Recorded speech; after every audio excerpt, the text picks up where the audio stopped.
Next topic है type of leadership. इसमें है कि एक लीडर अपने ग्रुप की एक्टिविटीज़ को किस प्रकार से कंप्लीट करता है और इसे लीडरशिप स्टाइल कहते हैं। लीडरशिप स्टाइल क्या होता है, सबसे पहले इस बात को पढ़ेंगे हम। लीडरशिप स्टाइल से अभिप्राय, यानी कि अभिप्राय मतलब मीनिंग। अभिप्राय नेता के पॉइंट ऑफ व्यू, नेता किस तरह से सोचता है, अपने ग्रुप के साथ उसके रिलेशंस कैसे हैं और ग्रुप का जो गोल है वो क्या है और उसको किस तरह से अचीव करना है, इस बात को डिटरमाइन करने का जो तरीका है और इन गोल्स को अचीव करने के लिए जो भी अप्रोचेज अपनाई जाती हैं उनसे है। इसे क्या बोलते हैं? Leadership style. फिर इसकी क्लासिफिकेशन की हुई है बेर्टल्स क्लासिफिकेशन, इन्होंने करी थी 1926 में। इसमें पहली है इंस्टीट्यूशनल लीडर। इंस्टीट्यूशनल लीडर कौन होता है? इस प्रकार के लीडर का रिलेशन किसी इंस्टीट्यूट से होता है, जैसे कि स्कूल हो गया, कॉलेज हो गया, यूनिवर्सिटी। इनमें जो प्रिंसिपल होते हैं ये होते हैं इंस्टीट्यूशनल। और डोमिनेंट लीडर जो अपने पावर के बेस पे किसी दूसरे के बिहेवियर को इन्फ्लुएंस करता है।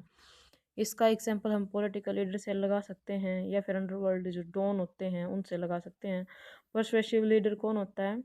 जो लीडर जो लीडर ग्रुप मेंबर के साथ क्लोज होता है, यानी कि उस कोई भी ग्रुप है और उसके जितने भी मेंबर्स वो उनके बहुत ज़्यादा क्लोज होता है और वो केवल कॉन्टैक्ट के बेस पे ही उनको इन्फ्लुएंस करता है, उसे बोलते हैं पर्सुएसिव लीडर।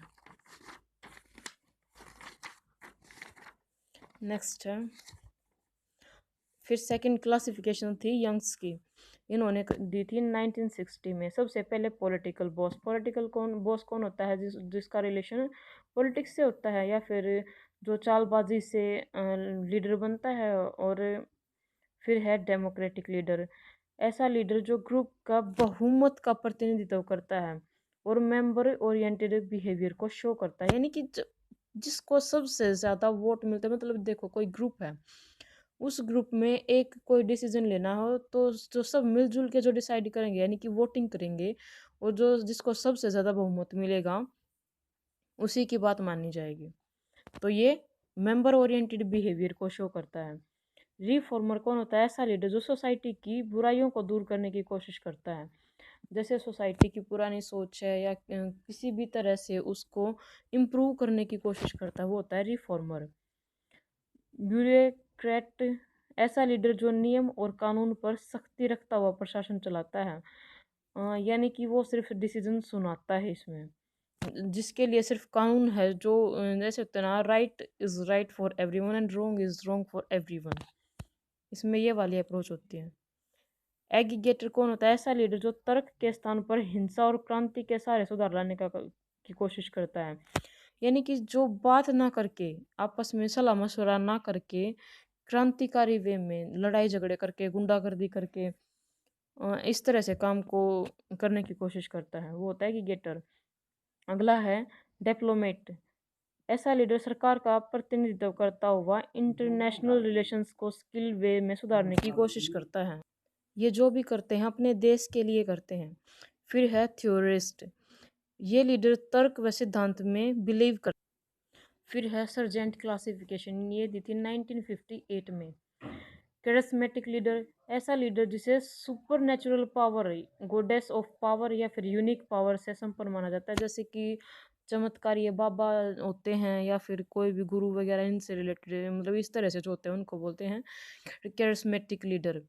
सेकंड है सिंबॉलिक लीडर, ऐसा लीडर जो किसी विशेष अधिकार के बजाय केवल समाज की प्रतिष्ठा जैसी विशेषताओं पर अपनी लीडरशिप को शो करता है, यानी कि वो अपना ये दिखाने की कोशिश नहीं करता कि हमारा किस चीज़ पे अधिकार है, वो सिर्फ सोसाइटी से रिलेटेड चीज़ों में अपनी लीडरशिप को शो करता है। थर्ड हेडमैन हो गया।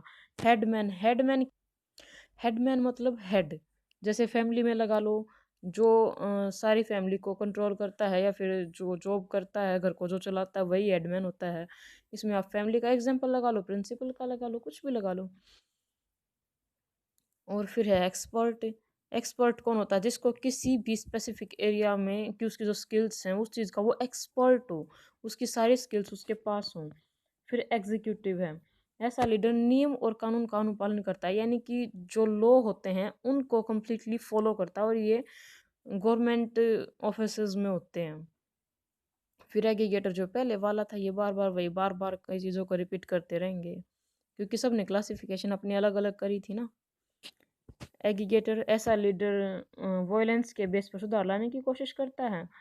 फिर है कोएसिव लीडर, ये प्रभुत्व तथा जबरदस्ती पर बेस्ड होता है, यानी कि जैसे राजतंत्र की जो सरकार होती है उसमें जो डिसीजन है सिर्फ एक ही बंदा फाइनल करेगा, और वो जो फाइनल करेगा वही सबको मानना पड़ेगा। जैसे कि अंडरवर्ल्ड डॉन लगा लो या फिर राजतंत्र लगा लो। इसके बाद है task oriented and relation oriented leadership. Task oriented क्या होता है? ये नेता ग्रुप एक्टिविटीज को गोल अटैचमेंट के लिए संपादित करने के लिए सर्वोत्तम विचार लिए होते हैं। ये टास्क को कंप्लीट करने के लिए अपनी एनर्जी का यूज करते हैं। टास्क ओरिएंटेड कौन होता है? जो टास्क को कंप्लीट करने के लिए अपनी सारी एनर्जी को लगाता है, यानी कि वो जितना भी काम करता है वो सारा का सारा टास्क को कंप्लीट करने के लिए करता है। ऐसे ही रिलेशन ओरिएंटेड, जो अपने रिलेशंस को ठीक रखने के लिए करे, ये ग्रुप मेंबर्स के बहुत क्लोज होते हैं, बहुत क्लोज रिलेशंस होते हैं, और ये सोशल और इमोशनल प्रॉब्लम्स को सॉल्व करते हैं, ग्रुप के कॉन्फिडेंस और यूनिटी को इंक्रीज करते हैं। एग्जाम्पल इंडिया, जैसे इंडिया में बहुत सारी लैंग्वेजेस बोली जाती हैं, पर कहीं ना कहीं हमारे बीच एक इंडियन जो वर्ड है वो होता है, और उसी के थ्रू हम जुड़े हुए होते हैं।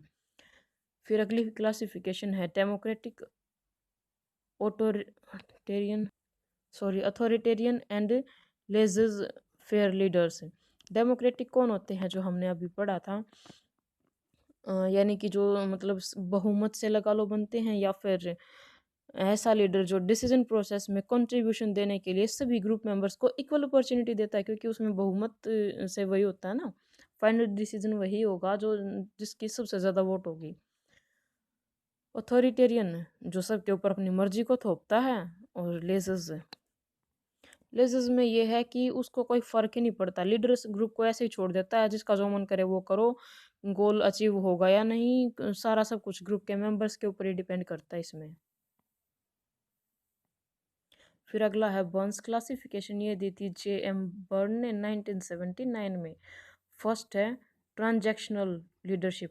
इसके अंदर एक लीडर अपने ग्रुप की हेल्प इसलिए करता है ताकि वो जो अलग अलग वर्क हैं या फिर हमारे जो गोल हैं उनको अचीव कर सके।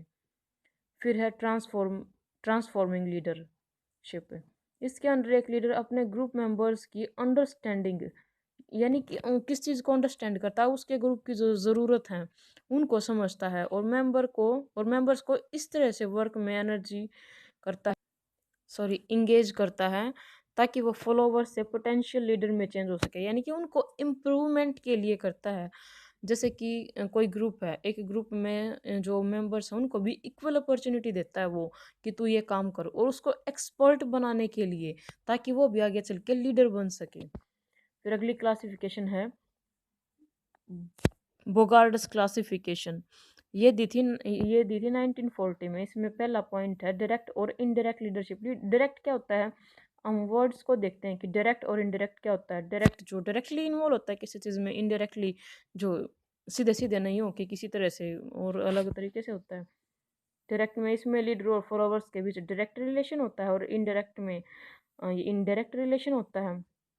और डायरेक्ट में ये अपनी प्रॉब्लम्स मतलब सबकी प्रॉब्लम्स सुनता है और फिर उसको सजेशन देता है, और वो अपने जो ग्रुप के मेंबर्स हैं उनसे पर्सनली जाके मिलता है और उनसे बात करता है। इनडायरेक्टली लीडरशिप में ऐसा कुछ नहीं होता।